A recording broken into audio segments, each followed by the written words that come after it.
সময় যত ঘনিয়ে আসছে শিল্পী সমিতির নির্বাচন নিয়ে মানুষের মনে উন্মাদনা ততই বাড়ছে।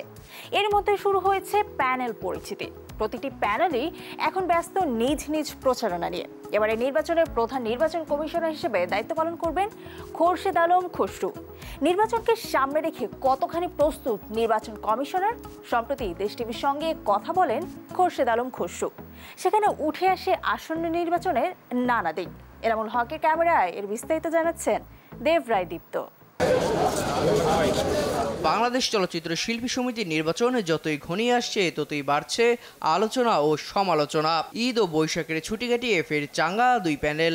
ইতিমধ্যেই নতুন ও পুরনো অনেক তারকাকেই এখন বিএফডিসিতে দেখা যাচ্ছে।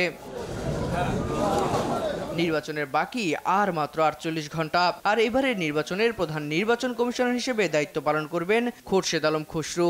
নির্বাচনকে সামনে রেখে বর্তমানে বিএফডিসিতে কেমন পরিবেশ বিরাজ করছে জানতে চাইলে খোরশেদ আলম খসরু বলেন, পরিবেশ এখন পর্যন্ত খুবই ভালো আছে, সন্তোষজনক পরিবেশ, এবং আমরা মনে করি যে এই পরিবেশ শেষ পর্যন্ত বজায় থাকবে এবং একটি সুষ্ঠু এবং নিরপেক্ষ এবং একটা গ্রহণযোগ্য নির্বাচন আমরা করতে পারব। গতবারের নির্বাচনে নানা ঘটনায় বিতর্কিত শিল্পী সমিতির নির্বাচন দায়িত্ব নিয়ে কোনো চাপ অনুভব করছেন কিনা এমন প্রশ্নে তিনি জানান, এখন পর্যন্ত আমি এটা কোনো চাপ বা চ্যালেঞ্জ দেখছি না। তবে নির্বাচনটা তো অবশ্যই চ্যালেঞ্জিং, সেই জায়গাটাকে আমাকে সহযোগিতা করতেছে প্রশাসন, আইন শৃঙ্খলা বাহিনী। ওনারা আমাকে ব্যাপকভাবে আমাকে সহযোগিতা করছেন, যার জন্য আমি এটা নিয়ে আর আমার কোনো চাপই মনে হচ্ছে না। শোনা যাচ্ছে নির্বাচনের দিন এবার নিরাপত্তার চাদরে মোড়া হবে বিএফডিসিকে।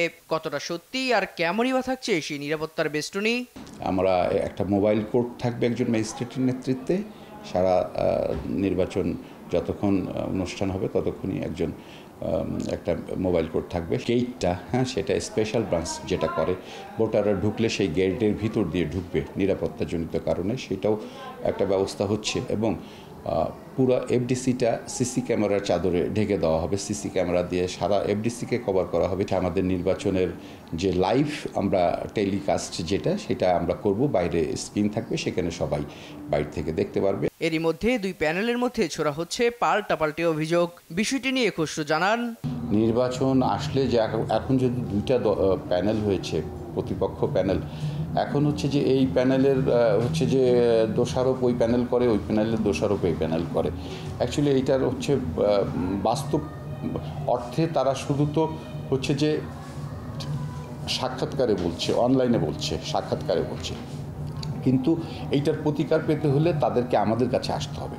আমাদের কাছে স্পেসিফিক আমাদেরকে দরখাস্ত দিতে হবে, আবেদন দিতে হবে, এবং স্পেসিফিক ঘটনা নাম দিয়ে বলতে হবে।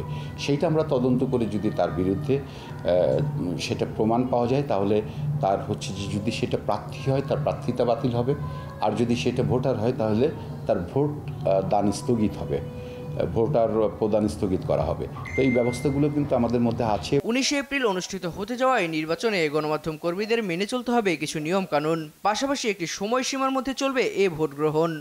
এইবার কোনো ইউটিউবার, এইবার কোনো হচ্ছে যে কন্টেন্ট ক্রিয়েটার, ব্লগার, এই টাইপের যারা আছে এইবার তাদেরকে অ্যালাউ করা হবে না। এবং আমরা ডিএপি থেকে এবং আমরা তথ্য মন্ত্রণালয় থেকে আমরা যারা এনলিস্টেড টেলিভিশন চ্যানেল, পত্রিকা, অনলাইন পোর্টাল যারা আছে, সেখানে একটা লিস্ট আছে, সরকারের এনলিস্টেড একটা লিস্ট আছে, আমরা সেই লিস্ট এনেছি। সেই লিস্ট অনুযায়ী আমরা ওই লিস্টের মধ্যে যারা থাকবে তাদেরকে আমরা প্রবেশাধিকার দিব, আর যারা এই লিস্টে থাকবে না তাদেরকে আমরা প্রবেশাধিকার দিব না। প্রধান নির্বাচন কমিশনার হিসেবে এ সময় সবার উদ্দেশ্যে এক বার্তা দিয়ে তিনি বলেন, এখানে 49 জন হচ্ছে নির্বাচনে প্রার্থিতা প্রতিদ্বন্দ্বিতা করছে। তো আমার বক্তব্য হচ্ছে এখানে হচ্ছে যে নির্বাচিত হবেন 21 জন। তা আমার কথা হচ্ছে যে সবাইকে ওই মনোভাব আনতে হবে যে আমরা জিতবো 21 জন, কিন্তু হারবো না কেউ। দেব রায় দীপ্ত, দেশ বিনোদন।